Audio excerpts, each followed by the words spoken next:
This is the lecture for the casting assignment. For this particular assignment, it is really open-ended because you are able to create just about anything from a casting. You could take a mold from a found object, or you can sculpt from a reference. You can sculpt out of wax, or you can sculpt out of clay and take a mold of that. There's various different ways of creating castings, which we will explore in this particular PowerPoint. For our method of casting, we are going to be focusing on a method called lost wax casting.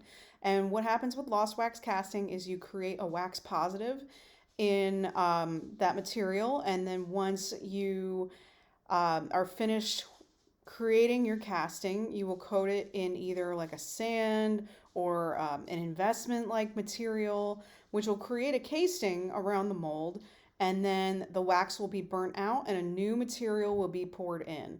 So this works well for methods such as glass casting or bronze casting. So what we'll do is we'll take a look at different artists who are using casting in their work. A lot of this is work from the 2015 National Conference on Cast Iron Art. These particular pieces here, these are larger castings that you could see on the left image and the right image. These images are created using the lost wax casting method. These are pieces that kind of create a river. So you can make a singular casting and you can juxtapose it with a different material or build a specific kind of pedestal for it, just like this artist did here.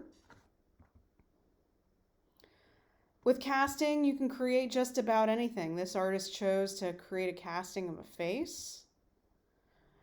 These are typical castings you'd see a lot in like Greek mythology or even Roman mythology. But then the artist did a contemporary casting using a hammer. So, you can think about how casting kind of creates like a focal point with the sculpture that you are making. This artist here used casting with multiple parts. So they have various elements to create something that's a little bit more complicated, but this piece exists as a singular object. So does this one. This one definitely references a lot of history of metalworking, but by using a lot of different kind of ornamental elements, such as the heart, the hands, the bear up top. So with casting, what's great about that is you can create a lot of different elements and you can make things that are really intricate that pick up a lot of detail. You can also create different structures that the castings exist on. So like I talked about with the first slide, building a specific pedestal for them, or the way you use your casting can be done in multiple different ways. I mean, here it's a little bit harder to find in this sculpture, but the castings would exist here and here. You could even think about how the castings kind of addressed after it is done. So in this particular case, the artist created a casting of a torso, but then went in and put all of these elements of ornamentation into the piece. Again, integrating different materials, creating more specific ornamental elements.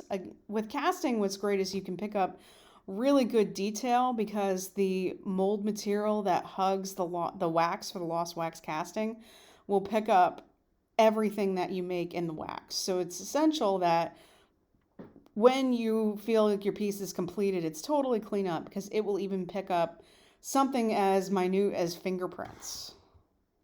Oops. And, really think about the concepts behind the castings too. I mean, and the materials. So, for example, this artist is using cast iron in order to create their work. So think about what it means to have cast iron beer bottle, hot dog, a little lunch there, paper plate.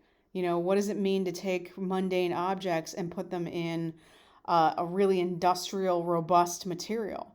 Or say, if these, instead of iron, what if this was made out of glass? What would that read to you as a viewer? And with these casting projects, I mean, really, you can think about all kinds of different things. What if the sculpture is suspended? What if the sculpture is illuminated? Here's an overall shot of all of these pieces in this exhibition that I'm showing you images from. And, really, there's so much that can be done. And here's a great example of how the lost wax process can capture really, um, really tough details that you'd think wouldn't necessarily pick up in something like a metal. So this is all originally was made out of burlap or taken out of a mold of burlap. So it picked up all of that fabric weave. The mold making material that I'm going to demonstrate to you all for class is what's called alginate. And alginate is a one-time mold use material that can pick up very, very detailed things. Like, for example, if you were to take a mold of your face and you happen to have a zit on your face that day, it'll pick up the zit. It'll pick up fingerprints. It's extremely detailed. So this artist likely used alginate in order to create this. Other materials too are really important when it comes to creating a sculptural piece. So, in this case, this artist made this nest-like piece with a pillow. So all of those elements that they're using is really important.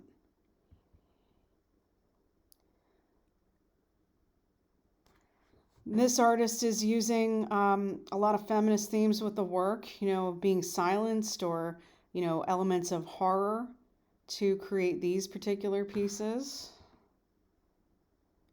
And, again, these were probably taken from figurines, perhaps found in a thrift store, and a mold using either alginate or a rubber of some kind or silicone. The artist took a mold of these figurines and then cast wax into them using the lost wax method. These are interesting little octopi-like pieces. You can also treat your castings after they are made. You can do different finishes on them. You can change the color. You can paint them depending on what material you're using. In the case of metal, what's used is what is called a patina, which is a chemical finish that you would put on top of metal. If you were to use something like glass, you can use different kinds of paints, and there's various methods where you could even do some fusions with frit and other kinds of materials and get some really nice castings that way. Also, too, the idea of casting, you think about the idea of multiples or, the buildup of something or what happens when you have multiple to create one form. In this case, this artist is using different objects that are considered trash in order to make a person. And, you can also use castings in a way to create some sort of scene. Like this artist here, using the figurine kind of in the middle of these two little toilet things on the bench, which, makes something that's talking about narrative. It's also a pretty humorous little piece. I think it's quite great. And, too, you can create forms that are a little bit more abstracted, and that are creating a relationship with one another. But with casting, I mean, you really can do just about anything. You can create whatever you like. Like this artist cast garlic, and this is a hook. And, like I said, only you could have certain parts where it's like a casting, and then the rest of it essentially could be, constructed around it. Like this piece, the linear element where they're all kind of looking like ingots, that's all cast metal. But then everything else is fabricated. So, this little wheel unit here, the stinger, this element up here, those are all elements that were fabricated. So, mixing the materials, using previous skill sets that you might have worked on before, like welding or woodworking. Like in this case, this artist was welding. Um, and then good example of something that can be woodworking too. These are all little cast elements, creating a scene and talking about cultural issues with jobs. Oh, get a better view of that. So thinking about your idea and your concept behind it, like this artist using body parts integrated with tools.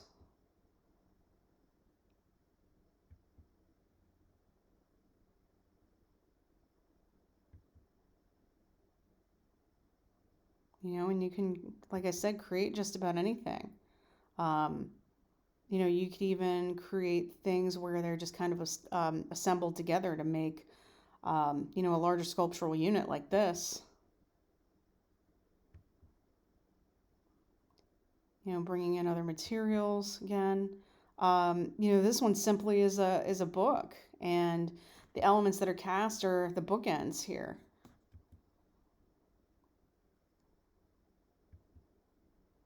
Different found objects can be brought in. In this case, this artist used plaster. This artist is using different like propellers. And then let's talk about some artists that are more famous that are using casting in their work. In this case, this is a large-scale public art piece. This is Louise Bourgeois, and she's really well known for making a lot of these large-scale spider pieces. And to her, using the spider in her work was referencing a mother. Growing up, she felt like she came from a large family, and she felt like her mom was almost like a spider, right? Taking care of all of these multiple children, but then, kind of keeping them in the sheltered web. So the spider has a lot of personal reference for Louise Bourgeois. And she'll use it quite a bit in her work. But the nice thing about casting is it really brings in a strong focal point into a piece. I think that's something that we've been seeing with everything that we've looked at so far. And the reason why is because I think casting has a lot of visual weight to it. So if you look at the Louise Bourgeois piece here, and you look at the spider on the left, it's drawing your eye to that part of the sculpture, because everything else is a lot thinner in comparison to this piece. Barry Flanagan, this is a hare, and this element here, this would be the casting, and then he also cast the bell.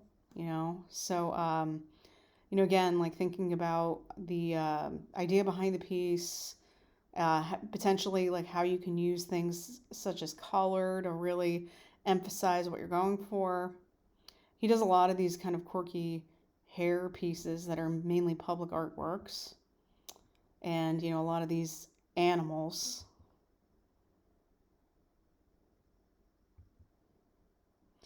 Deborah Butterfield horse. So all of the twigs are cast in this piece, and then they were assembled to look like this horse. So, casting can really be done in so many different ways. Rhonda Pondick, this is her dog piece. And, when you do something with casting, you can definitely bridge in different sculptural elements using the wax. So, essentially with this piece, the whole thing was made out of wax and then cast. Same with these.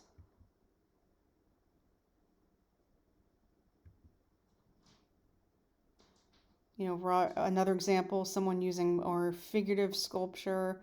Again, this is another cast iron type piece.